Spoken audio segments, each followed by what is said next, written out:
All right. Good evening, everyone. Do what the will shall be the whole of the law. And welcome back to the Thelema After Tears live streams. It's been a while since I've done one of those. Um, Hello to everybody who just joined. Thank you, LM, for joining as a member. Thank you so much. Um, so yeah, it's been a while, right? The last live stream I've done was, in fact, on the 12th of August, and 12th of August for Thelemites is an important date. It's known in the rubric of Liber Alba Legis as the feast, first night of the prophet and his bride. Of course, remembering and commemorating the first night of marriage of Aleister Crowley and Rose Kelly. Um, Up until then, was doing them pretty much like bi-weekly, maybe bi-monthly, maybe, I don't know. How do you say that in English? From time to time, for those of you who are just new, you will know that you will soon know that my English from time to time fails me. I'm Italian originally. So anyway, why I've been absent? Well, first of all, I've been putting down the last touches to my first book, and in August I was still very deep into the editing phase. So I realized that I had to crunch some hours to get it done, and we did. The book, well, it's gonna be out in 2 weeks. Here it is. It's the Aleister Crowley Manual, Thelemic Magic for modern times. And in fact, we have in the chat Diverse Design. Thank you so much for your fantastic review, both on Goodreads and here on YouTube. Thank you so much. I really appreciated it. If you might have noticed that if you were here, like if you were following me in previous live streams, everything has changed now. I'm using StreamYard because I saw how great it is when I was on the Esoterica channel the other day doing a live stream with Dr. Justin Sledge, and I'm like, oh wow, this is great. Like, why don't I use this instead of trying to make it work with OBS? By the way, welcome to, once again to all of you here in the chat, and welcome to everybody who might be watching this on Twitter or Facebook. There's another thing we can do. We can now broadcast everywhere. I really like. So yeah, back to the book. Book is done. It's out in a couple of weeks on the 14th of February worldwide. You can, in fact, let's see. There you go. That's a Crowley Manual. You can, in fact, pre-order it. I would say I'm not going to discuss the book too much right now. If you have any questions about it, feel free to drop in the chat. I'll answer them, of course. But pretty much, I think I've discussed it enough in my social media post in the last few months. Another thing that I've done is I run my first Magic Without Tears course.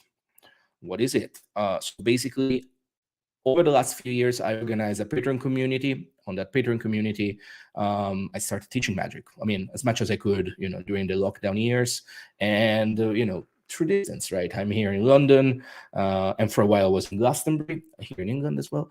And then I had like patrons from all over the world, and of course we were all stuck inside. So what better thing to do than just try and do magic for the first time?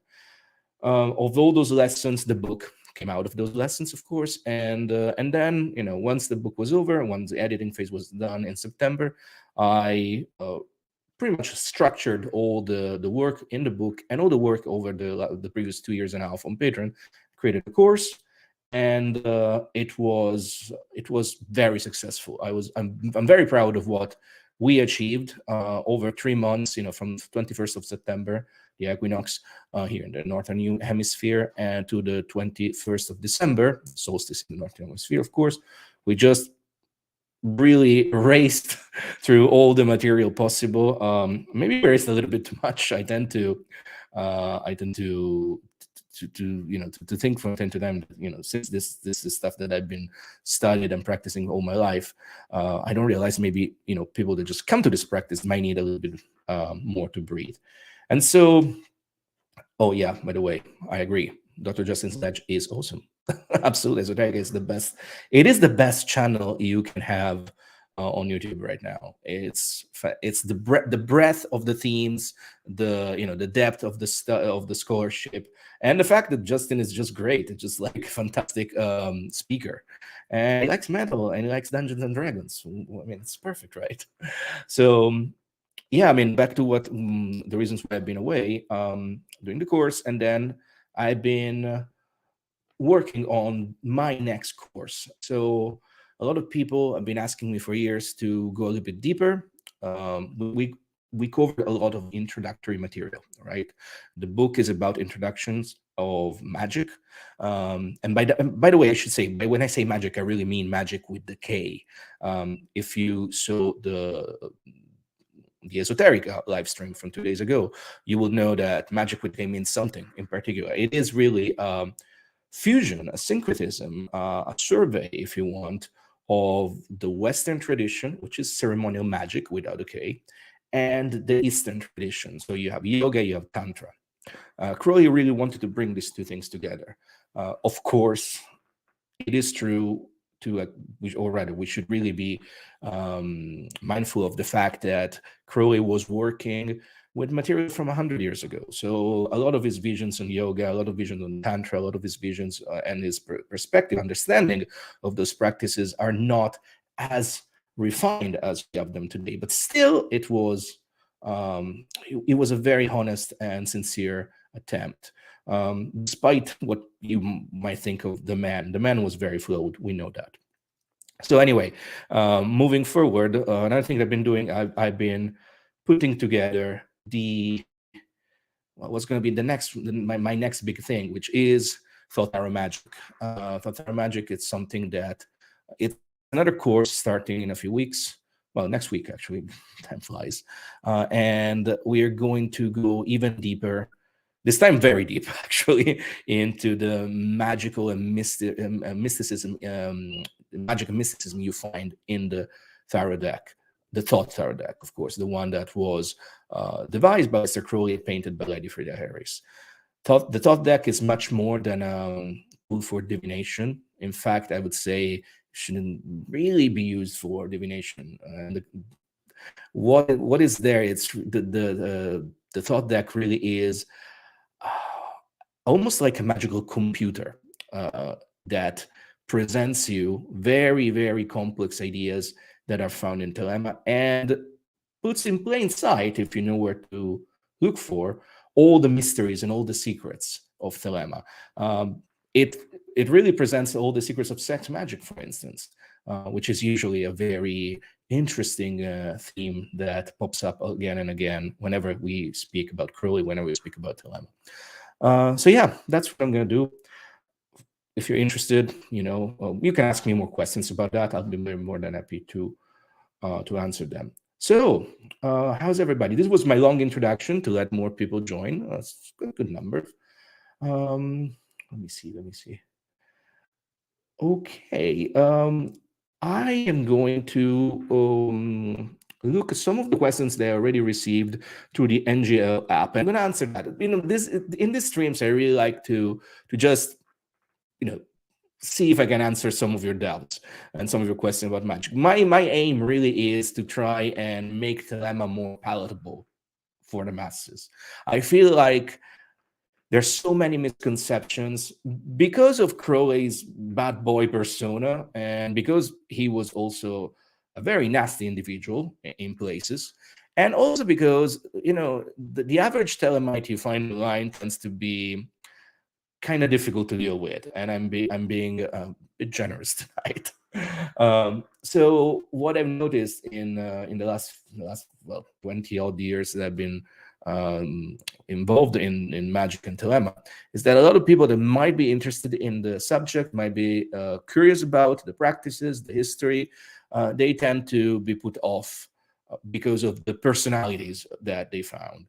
I've been guilty of that myself. I'll be very honest with you. I haven't always been the most easy person to deal with, right? So Thelemites tend to be difficult. So what I would like to instead doing is maybe just answer your questions, so that maybe we can actually have a better idea of what is this practice, and if it's for you, It might be for you, it might not be for you, and that's absolutely fine. In Thelema itself, it says that in one of the holy books, um, it is said literally that there are countless ways to the center, countless ways to the truth, countless rays of light that shine the truth of incarnation, the truth of being, the truth of reality. And that is absolutely what I believe as well. Thelema might not be your path, but if you're curious, I'll see if I can actually answer some of those questions. And so we're starting with the first question, something that I actually been asked a lot. What do I think of the Living Thelema book? Living Thelema is a book by David Shoemaker, Dr. David Shoemaker. David Shoemaker is also a member of Ordo Templi Orientis, O.T.O. And he is also the main figure, the figurehead of one of the lineages of the AA, the Argentine Mastery. I think the book is really good. I think the book is possibly one of the best introductions on the subjects. And I say that because, in my book here, at the end of this book, it's one of those that I actually suggest you to read.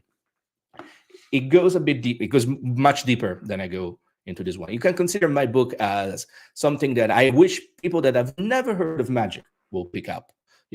Maybe that's also why we went for the very, in your face kind of cover. This is a book that I hope people will just see in bookstores and pick up and then get, captured by the themes. And then the next step really maybe should be Living Thelema. Dr. David Shoemaker goes very deep into what he calls Kabbalistic psychology. He's a psychologist by trade, so he knows what he's saying on those subjects, right? And then he goes into the practices. It's definitely, I feel it like it's a perfect companion. It's a perfect second book to read after mine. Do read mine first. It's if you know nothing of these themes and these subjects, maybe you will find an easier way. By the way, by all means, if you have questions, put them in the chat. I think you can actually send super chats. I don't know.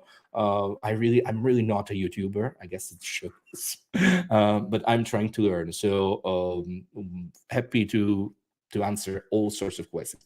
I'm gonna answer now another one, and I think I'm gonna get this out. I mean, when you put out the opportunity for people to send anonymous questions, you from time to time you can get spiky ones, and this feels it's one of those. So somebody asked me, what is with Thelemites in the O.T.O dating girls 20 years younger? It's kind of predatory. Is it?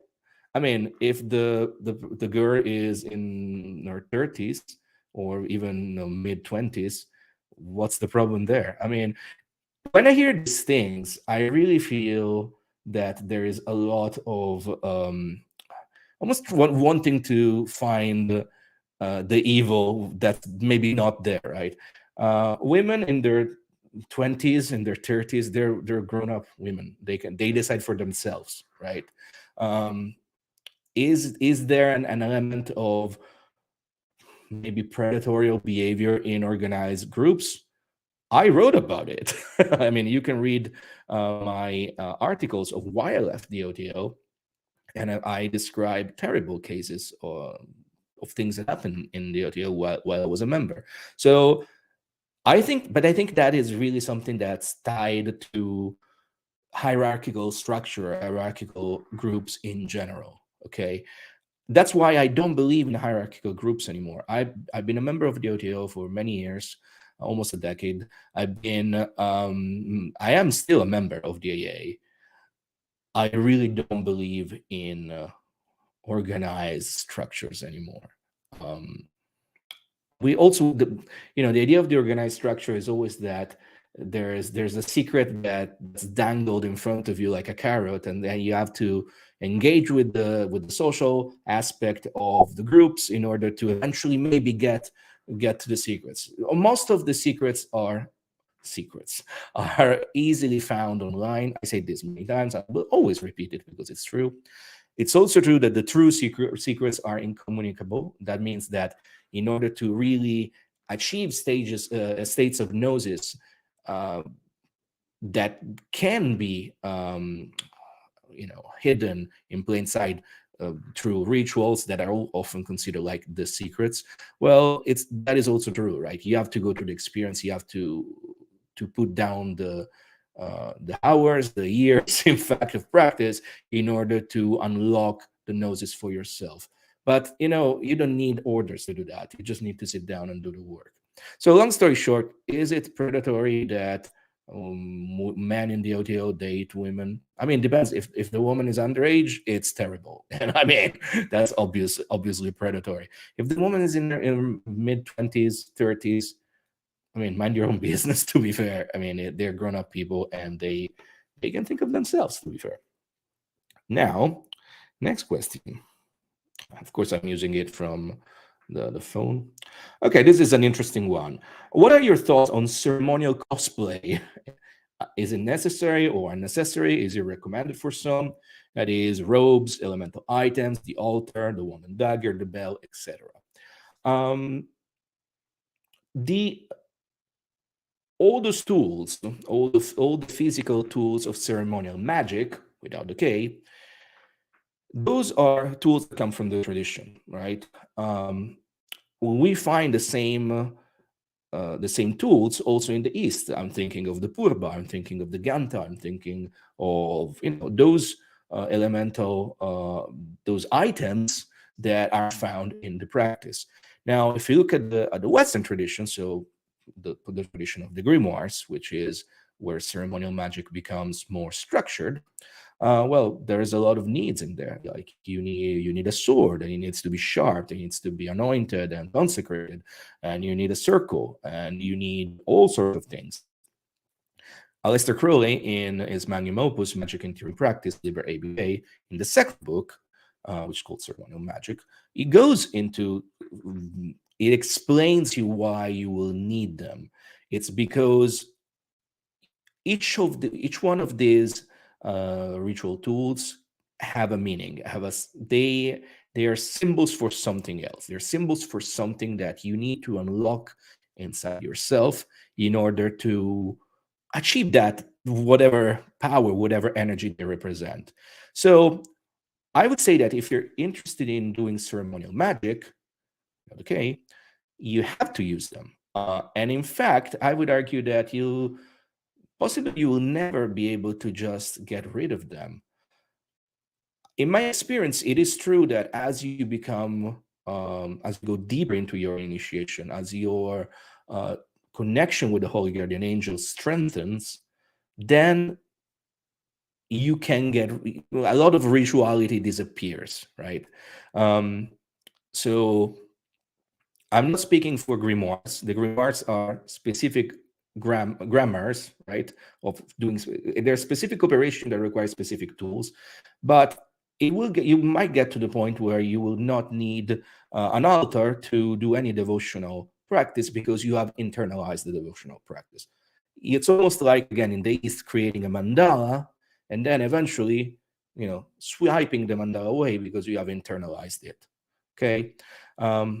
One thing that happens in Thelema, and this was something that was taught to me and something that I teach to my students, all the elemental weapons, so I'm thinking of the sword, I'm thinking of the cup, the paten or the disc, and the wand, they can all be substituted with mudras, so hand gestures, right? For instance, the fire mudra can be substituted for the wand.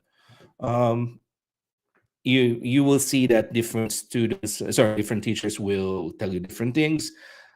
Magic is a science, but it's also an art, and I feel like it's much more an art than a science for me. I would say so. I'm a musician. I'm an artist, so I think I will. I am more.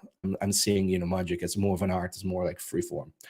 You will speak with other people; they will tell you different things. This is my take. By doing them, as it's written, you start by creating them, and then maybe in time you just put them aside and only use them for specific operations, such those of the grimoires. Question in the chat. There you go. Okay, why was a bookseller was going to sell me Secret Rituals of the O.T.O? But that's interesting.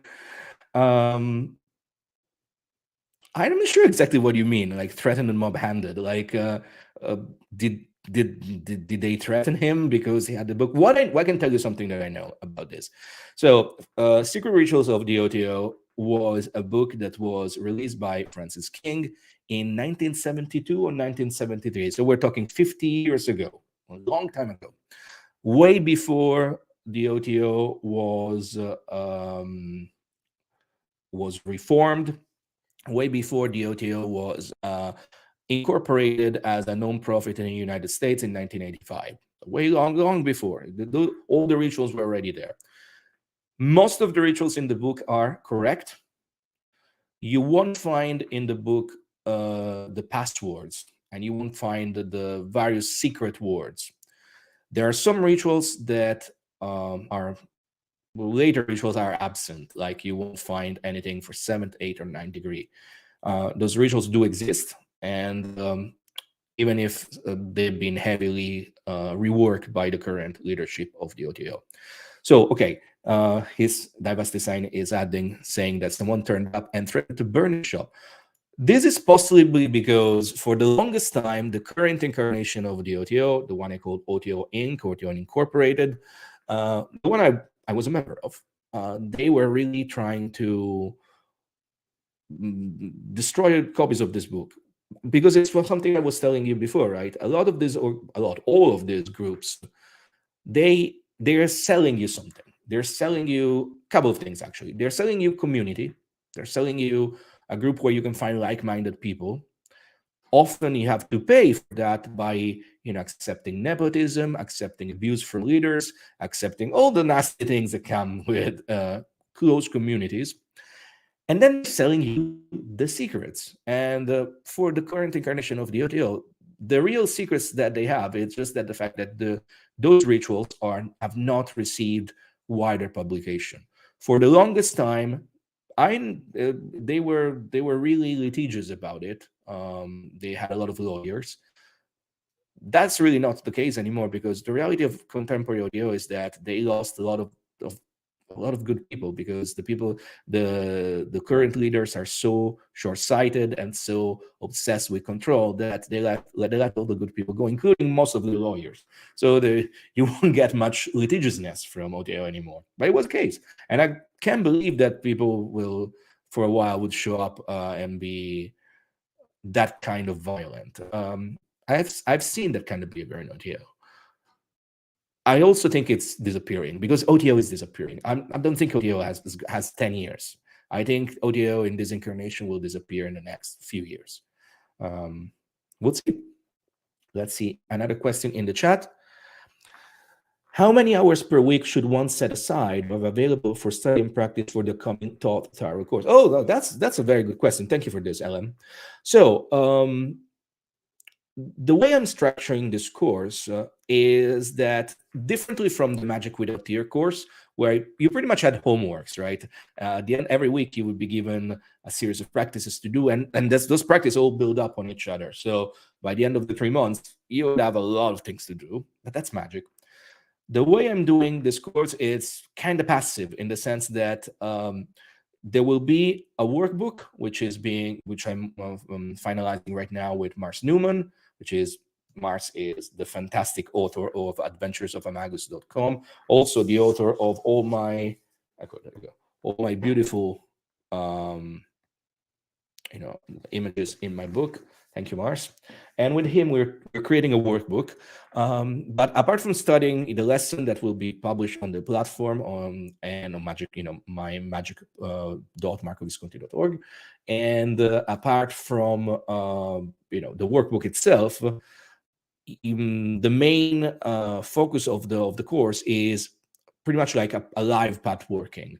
Like, we will gather not on StreamYard but on Zoom. No, maybe on StreamYard, in fact. Now that I think about it. Okay, we'll see. Well, we will gather, and I will show you. I will guide you through the experience of the card of the Major Arcana. If you studied the Unfortunate, for instance, or if you studied the Golden Dawn, this is very keen to the kind of path working they were presenting to the students. But that's the way it was taught to me at the beginning. So not just like remembering the keywords, which are important, the meaning, but really like trying and meet the spirit of the major arcana. And each one is different. We will see that in fact each one is the same, that goes on a journey and transmutes itself alchemically as it progresses, I should say, sorry, not gendered. But that is what it is. So long story short, on average, really couple of hours, because the idea is that maybe the live streams, the path working will last more or less 1 hour, and the each major arcana will have on the workbook some pages that will need maybe another hour to read and digest. So it's longer, because it takes 22 weeks to go through each major arcana, but it's less intensive than the one we've done before. At the same time, the concepts are a bit deeper. We'll be deeper, a bit more hands-on. Like there will be, in the early lessons, there will be an introduction on what the tarot is, where we think it comes from, how it develops over the years, from Thelema to Eliphas Levi to the Golden Dawn, to Oswald Wirth as well, and then why the thought deck becomes the thought deck. Why is it so different? Why the images are so different? Where is Thelema in the thought deck? And there will be a little bit on introducing what Thelema is for those who don't know yet. Oh yes, I will also have a little bit on how to read the cards, but it won't be much. It's mostly what are the elemental dignities, why we don't read reversal in the thought deck, and why instead we go and look on the subtle and alchemical connections of each card. But you have to know where to look them. So yeah, I hope that answers your question. Thank you. Another one. Hello, MD. Thelema seems really dominated with Egyptian symbology. Are there any adapted Thelemic systems which use other imagery? Very good question. You will see that this is something I address in the book, and I address in general in every class I ever run on Thelema. I am strictly in the camp of those who consider Thelema to be Egyptoid and not Egyptian. This is very contentious. I had people getting really mad at me for saying that. And I have a lot of people that of which I really respect their output. For instance, thinking Mog Morgan of Mandrake of Oxford, that we really disagree on the matter. Mog has spent all his life working on Egyptian magic, on trying to revitalize the Heka, and to find the connections with Thelema. Mog, but it's not just the only one. Another one thinking is Oliver St. John. They both really think that Thelema is the latest incarnation, resurgence of ancient Egyptian magic. I don't see it. I really think, as we were discussing with Dr. Justin Sledge the other day, I really think that Thelema wears an Egyptian mask because it surfaced at the height of Egyptomania. It surfaced in a British man visiting Egypt at the height of the Egyptomania craze, right? And what I found out is that the consciousness that has been transmitting the secrets and mysteries of Thelema and the law of Thelema, it's clever in the sense that it will, in fact, try to push itself to you in a way you can understand. Again, this is my perspective. So in this case, in a sense, I think that anyone who approaches Thelema can do it by using other imagery. One of the main early rituals of Thelema is Liberesh Vel Helios, which is the 4 solar adorations, one for each station of the sun. Over the years, I've seen a lot of people doing beautiful renditions of the same ritual with different well, with different god forms, right? Some of recently, I've seen somebody actually even changing the gods to goddesses. And the reality there is that, the message of Thelema really is for each individual to realize first their divine self. The divine self is represented by the sun, which exists in perpetuity at the center of the solar system and radiates life, light, love, and liberty. We want to use Thelemic terms. And that sun can take many, many different guises, and has taken many different guises in the history of mankind. We look at the various religions. So you will be able to modify it to give this essence a different mask according to what you feel more close to. At the same time, I would like to say that in my experience, there's a lot of value to be found in trying to study the Egyptian religion a bit deep, with a little bit of attention, because it is definitely true that there is a lot of what we consider magic comes from there. That is one. I mean, if Sumer is the cradle of civilization, Egypt is definitely the cradle of magic. Of course, it has evolved over the years. It has changed, but there's a lot of interesting ideas that then we keep using nowadays. I had another thing in my head, but it's gone, so I will go back to it. Let me see here. Okay, let's see another question here. One just popped it right now. This is okay. It's a very good one. Let me see. What spiritual initiations there are before the knowledge and conversation? Well, I should say that, first of all, for those of you who are new to the channel and maybe new to Thelema, by the term knowledge and conversation with the Holy Guardian Angel, we mean the moment whereby the magician finally becomes an adept and finally reveals unto themselves their true will. So, by the way, this is a joke that I keep doing. Some of you will get why. You cannot begin with true will. Earlier today on Reddit, I was reading something that somebody was saying, "Oh, I finally decided that I'm doing my true will."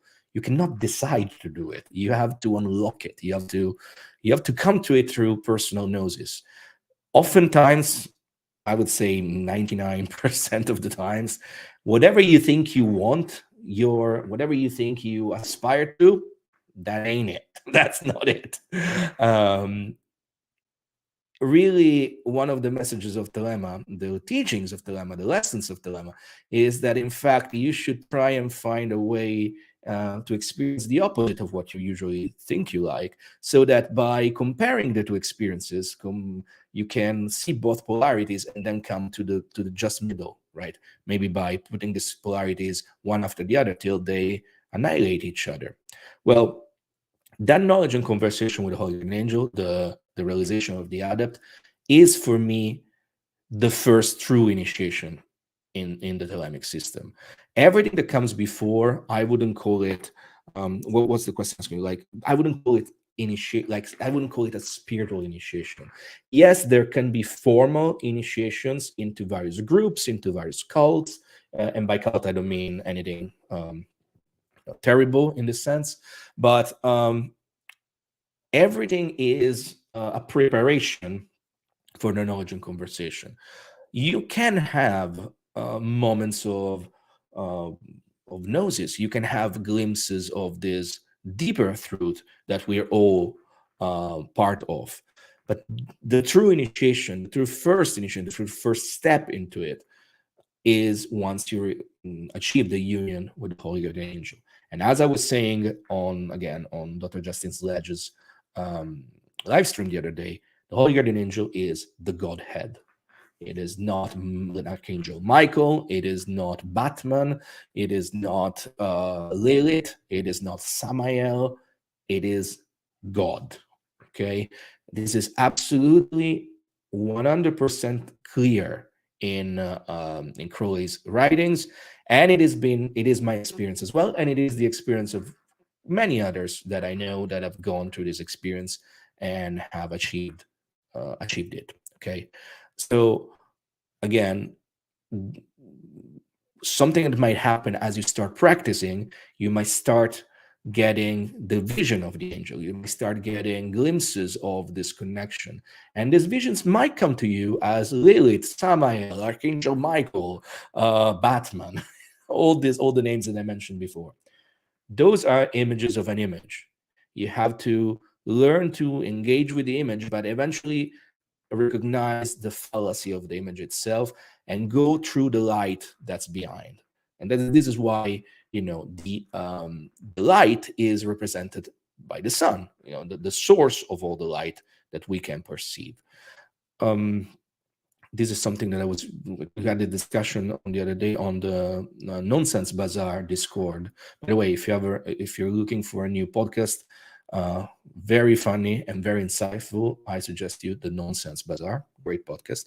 And Sequoia, which is one of the hosts, was like, well, this makes sense because, if we are going to map the knowledge and conversation, the union with the angel on Tiferet, according to Hermetic Kabbalah. So if we're going to use the tree of life as a map, and that is where this experience happens. So how is it possible that then everybody has a different experience?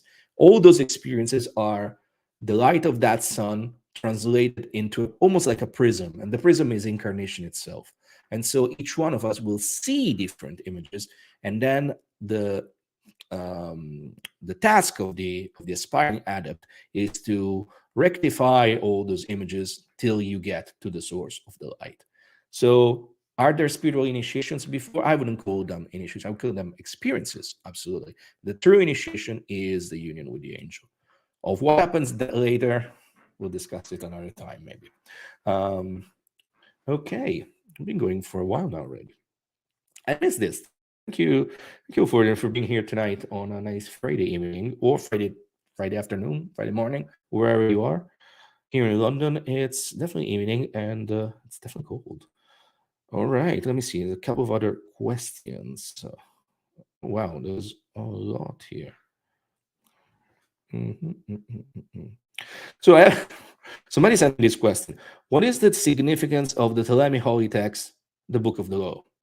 How many lives do you have so that we can actually discuss that? So it's impossible to decode, or rather to say the significance. What is the significance? One of the intimations in the Book of the Law, in the New Covenant, is that each person should understand it for themselves.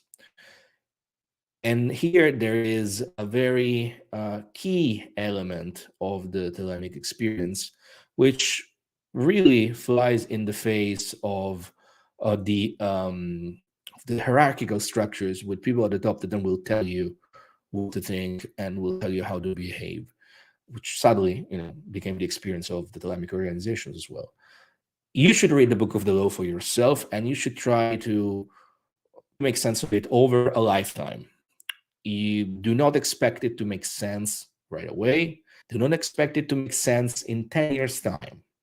Maybe in 10 years' time, if the Book of the Law is something that speaks to you and it's something that resonates with you, maybe in 10 years' time you will have studied Thelema enough to start to see certain bits and pieces, and so maybe some of it will make more sense.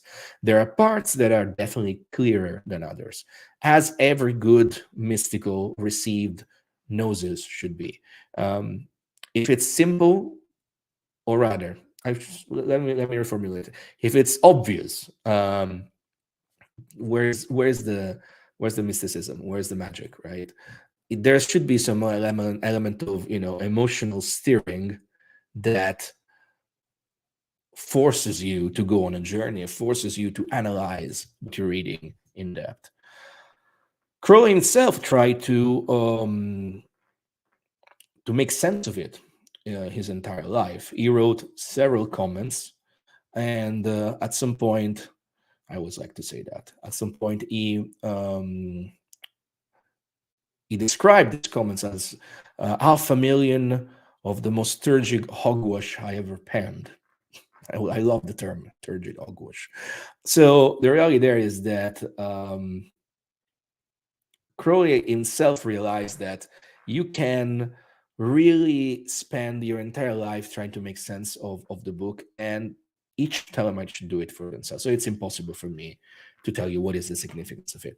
Maybe what can I tell you is that it's definitely something that almost 120 years after it's been first received, still inflames the minds of so many. Thelema is not a big movement. It's never been. I think maybe we can count around maybe 100,000 Thelemites in the world. Maybe. The O.T.O itself has 2,000 members worldwide. So you can imagine how small it is, right? But still, like if the Book of the Law was the milestone, the opening of a new chapter of humanity, well, we have a lot of thousands and thousands of years in front of us, and we will see, maybe not us, but our children and children of our children will see how those messages unfold. It's a beautiful text, like especially, I mean, even the third chapter, which is very fiery and warlike, and there's things in the third chapter that feel very difficult to deal with. Still, it is a beautiful text, and in beauty there is truth for me. I hope that answered the question. This is my friend Jorg from Straftons, which honestly, I wish I could tell you the story of this. Actually, should we tell you the story? So many years ago, I introduced Jorg. Straftons, for those of you who know, is a fantastic band, and which at the time we were always touring together, going to festivals together. We're talking more than 10 years ago, actually, possibly. And I introduced Jorg to Thelema. And after a very long after party, we start chanting Prophet of Nu, Prophet of Had, Prophet of Nu, Prophet of Had. Oh, and then he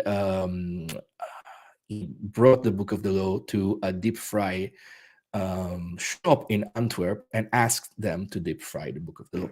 Don't ask. This is stuff we used to do. Crazy.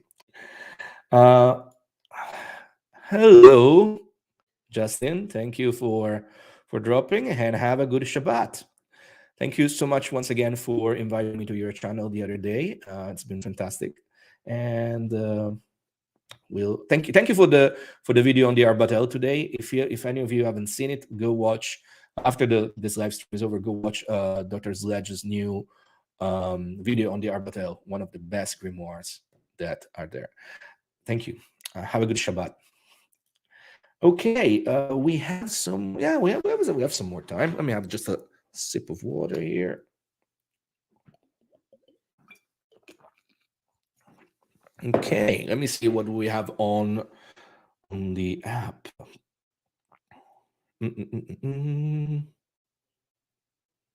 What is the role of ritual and ceremonial magic in Thelema?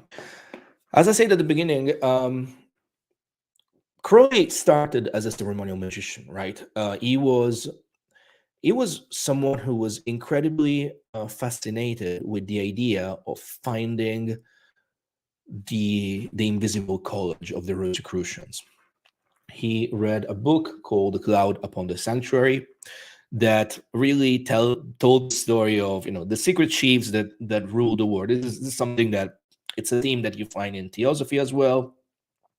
It comes from Blavatsky, but comes from tradition. It's a myth that represents itself again and again. The idea that there is an invisible college of adepts, of mystics, of avatars, of ascended masters that guide the way of humanity. Through the good and the bad, by the way, right? So it's not that, I mean, oftentimes I hear people ask, well, if that exists, why do we have all the horrors in the world? we could have the discussion on esoterical ethics another day, I think. So anyway, Crowley was really fascinated by this idea, and he went to look for it. And the first thing that, yeah, Carl von Heckershausen, correct, thank you. He went for to look for them, and he found the Hermetic Order of the Golden Dawn. And the Hermetic Order of the Golden Dawn uh, is pretty much the group of people that we really owe everything we do. Like the reason why we're doing everything today, it's because we the day like the Hermetic Order of the Golden was there and tried one or another of the synthesis of the magical traditions as they were known to them at the time. Of course, with the heavy, British slant, heavy imperialist slant, heavy colonial slant. That's absolutely true. But they did try and put together a coherent system that works. I mean, it's internally coherent. It uses, as I said multiple times, it uses something called Hermetic Kabbalah, which is something completely different from true Jewish Kabbalah with the K, which is a complete and very complex system of mysticism. Still, Hermetic Kabbalah works for some reason. It works because people will argue, like maybe some critics will say that it works because it's been, cobbled together till it fit. But the reality there is that we can still use those practices, those correspondences, those maps of reality to map out our own magical practice and our own spiritual advancement. So, Crowley started with as a ceremonial magician, and I really think that if you if you want to if you want to try Thelema, if you want to call yourself a Thelemite, or rather, if you want others will call you a Thelemite, as it's written in the Book of the Law, you cannot not do ritual magic. It is an opinion that, again, it's not shared by many other that by some other Thelemites. I guess one common leitmotif now that you will have realized is that Thelemites don't really agree on much things, right? But in my experiences, 9 times out of 10, if you come to Thelema, if you come to Crowley, it's because you're curious about magic. And so why don't you try it? So why don't you buy the implements or craft the implements? Why don't you cast a circle? And why don't you try to conjure the spirits, the demons, the angels, the sylphs, the elementals? One thing is reading about these things. One thing is doing them. They're polar opposite. Like they're so distant from each other. Nothing you will read in a book will ever give you the experience of doing what is written in that book. This is something that, I mean, I live by this truth, and I hope you will be curious enough to try it for yourself. Are there dangers? The next question that I often hear is that are there dangers in ceremonial magic? There are dangers everywhere, and I think it was Peter Levenda that said that if your magic is not dangerous, then it's not good magic. I tend to agree with him, but at the same time, it's dangerous to drive. It's dangerous to fly on a plane. That's less dangerous to go on a plane than to drive a car. Everything, there's danger in all aspects of human life. It's the will to step a little bit into the unknown that really sets you on the path of initiation. If not, you're just a book collector. You are just, this term of the armchair magician. I think you're just an armchair reader. There's nothing. You're not a magician. Like in my book, at the very beginning in the introduction, I say that one book that you should maybe be familiar before starting mine is Susanna Clarke's Jonathan Strange and Mr. Norrell, which if you haven't read, I definitely suggest you to read. It's fantastic. BBC did a decent TV version of it some years ago. Well, the dichotomy there is really literally between an armchair magician and somebody who's just much more reckless and tries things. I am the reckless one. I don't suggest you that you should be as reckless as I've been, but if you're an armchair magician, you're a book collector, and that's fine. Books are fantastic. Um, one day I really hope that I can actually find a way where my studio will have a bookshelf behind, because I have massive bookshelves in the other room, but you only see Nuit.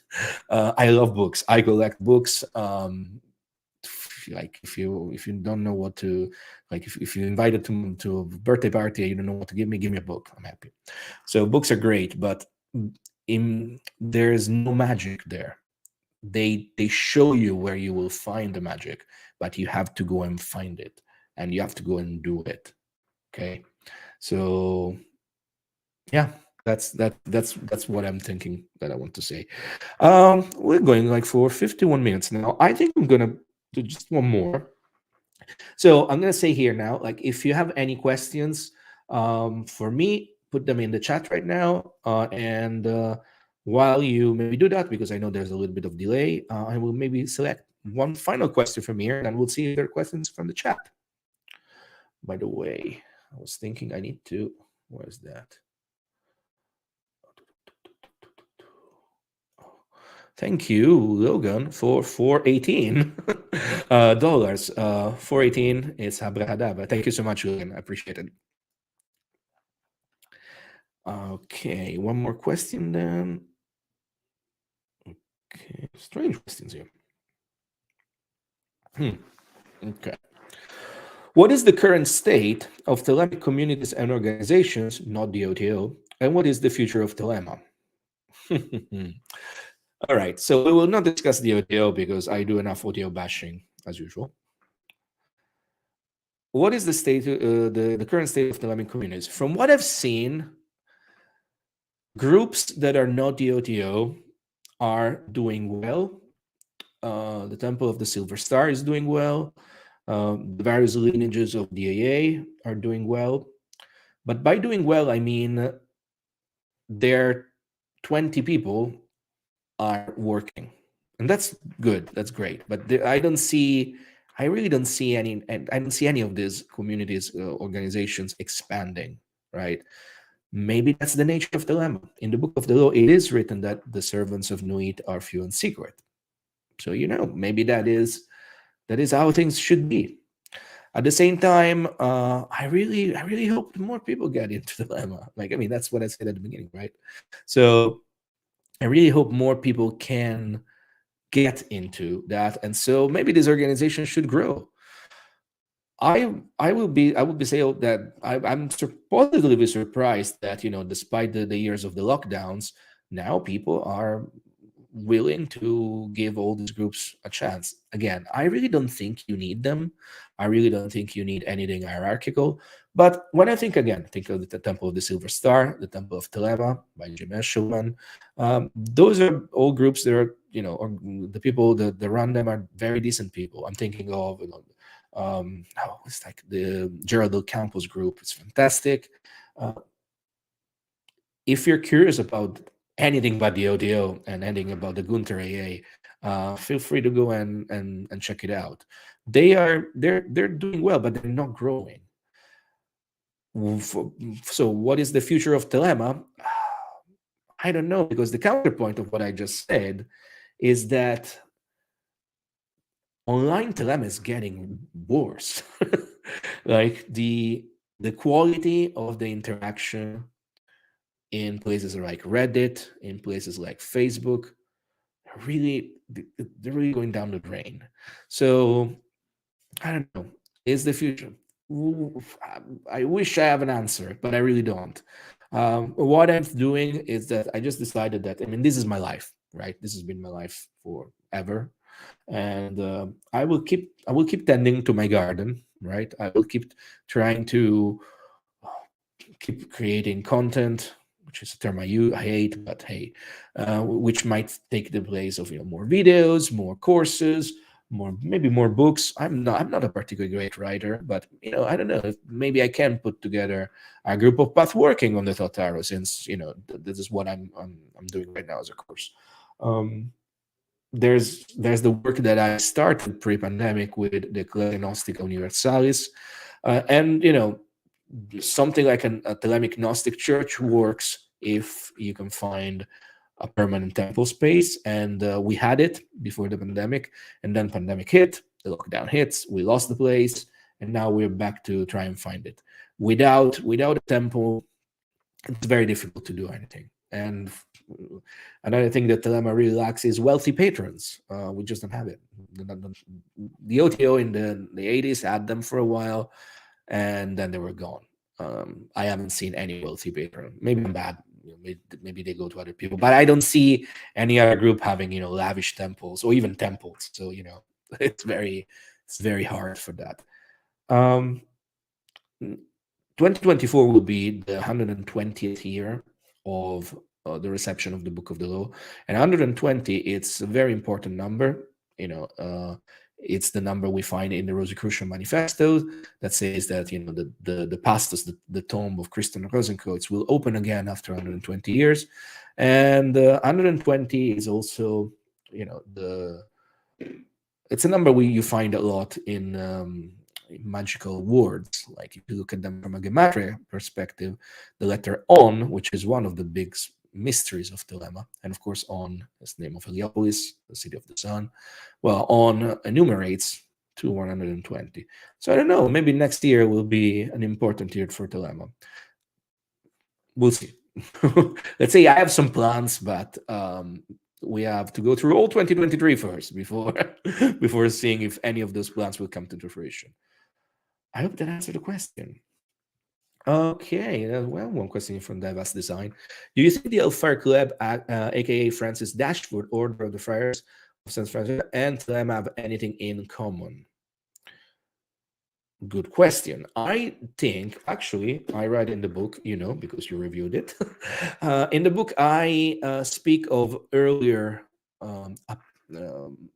moments in history before the reception of the Book of the Law in 1904, whereby Thelema might have surfaced before. While this could be possible, I really don't see much connection between Francis Dashwood and what became known as the Hellfire Club. Of course, this is the one from Stranger Things. I really don't see there's much connection there, apart from the idea. I mean, the Hellfire Club was a group of people interested in having fun, mostly, right? And yes, there was some mysticism, and yes, nowadays you can find various people trying to revive it with promises of initiation and promises of books that never manifest. Some of you will have caught what I'm saying here. I don't know. I really don't see much connection between the two. It's interesting. I mean, if you ever been if you ever find yourself in the UK, you should definitely go and visit the Hellfire Caves in High Wycombe. It's an incredible place. Is it Thelemic? Nah, I don't think so.